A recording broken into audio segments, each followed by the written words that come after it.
ప్రాసల మీద punch dialogues తో నీతులను బోధించడంలో మాటల మాంత్రికుడి స్టైలే వేరు. అందుకే త్రివిక్రమ్ ని మాటల మాంత్రికుడు అంటారు. కొన్నేళ్లుగా తనని గురూజీ అని కూడా అంటున్నారు. విచిత్రం ఏంటంటే తనకి ఇప్పుడు శ్వేతనాగుగా ప్రమోషన్ దక్కింది.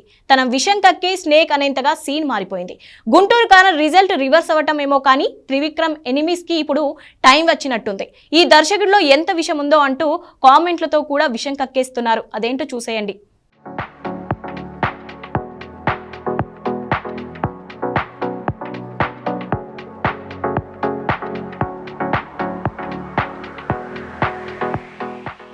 గురూజీ, మాటల మాంత్రికుడు, ఇవన్నీ త్రివిక్రమ్కి ఇండస్ట్రీలో ఉన్న ముద్దు పేర్లే. ఇప్పుడు ఆ బిరుదులకి శ్వేతనాగు అనే టైటిల్ యాడ్ అవుతోంది. కారణం తన వల్ల చాలా మంది ఇబ్బంది పడ్డమే. పవన్ ఈ దర్శకుడిని గురువుగా భావించడమే కాదు, తన డేట్లు, తన కాల్ షీట్ల మీద కమాండ్ కూడా త్రివిక్రమ్కే అప్పచెప్పాడు అంటున్నారు. ఆ చనువుతోనే చాలా మంది దర్శకులు, నిర్మాతలతో ఆడుకున్న తనకి గుంటూరు కారంతో ఫ్లాప్ పడ్డమే కాదు, మహేష్ ఫ్యాన్స్ నుంచి చీవాట్లు పెరగడంతో గురూజీ శత్రువులు పండగ చేసుకుంటున్నారట. పవన్ తో ఉన్న చనువు కారణంగా బ్రో మూవీ కథలో కాలు పెట్టి ఆ ప్రాజెక్టు ముందు పూర్తయ్యేలా త్రివిక్రమే పని పూర్తి చేశాడు అంటున్నారు. హరీష్ శంకర్ తో పవన్ చేయాల్సిన ఉస్తాద్ భగత్ సింగ్ కి బ్రేకులు పడ్డానికి, హరిహర వీరమల్లు ఏళ్లకేళ్లు సెట్స్కే పరిమితం అవడానికి కారణం కూడా త్రివిక్రమే అంటారు. అన్ని పవన్ సినిమాలు ఆపి తాను అనుకున్న వాళ్ళ మూవీలే పట్టాలెక్కేలా చేయడం త్రివిక్రమ్ పనితనం అన్న కామెంట్స్ వినబడుతున్నాయి.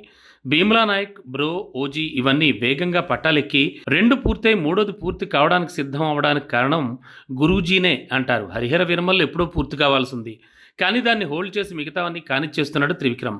ఇది కామెంటే కాదు, కంప్లైంట్ కూడా. అప్పట్లోనే గురూజీ విషపు నాగంటూ బండ్ల గణేష్ బాంబులు పేల్చాడు. విచిత్రం ఏంటంటే ఈ విషపు నాగు గుణం గుంటూరు కారం ఫెయిల్యూర్తో బయటపడిందనే మాటలు వినిపిస్తున్నాయి. తన ఎనిమీస్ ఇప్పుడు గురూజీకి పంచిపడ్డం చూసి పండగ చేసుకుంటున్నారనే మాటలు వినబడుతున్నాయి.